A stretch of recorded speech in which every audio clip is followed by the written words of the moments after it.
কণ্ঠে এবার লাগাও জোর, হামজা ভাইয়ের বিজয় দূর।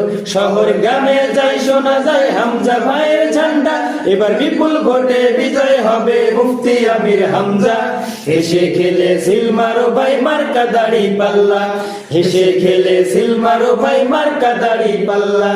তোমার মার্কা দাড়ি পাল্লা, আমার মার্কা দাড়ি পাল্লা, দাড়ি পাল্লা, দাড়ি পাল্লা, দাড়ি পাল্লা। হেসে খেলে সিল মারো ভাই মার্কা দাড়ি পাল্লা। হামজা ভাইয়ের গুণের কথা সর্বলোকে জানে, দেশ বিদেশের মানুষ সবাই তারই আশায় থাকে। কুষ্টিয়ার ওই 3 আসনে আমির হামজা ভাই, মন্ত্রীরা সেই হবে সর্বলোকে কয়। তাই হেসে খেলে সিল মারো সবাই দাড়ি পাল্লা। বিপুল ভোটে বিজয় হবে মুফতি আমির হামজা। হেসে খেলে সিল মারো ভাই মার্কা দাড়ি পাল্লা। হেসে খেলে সিল মারো ভাই মার্কা দাড়ি পাল্লা।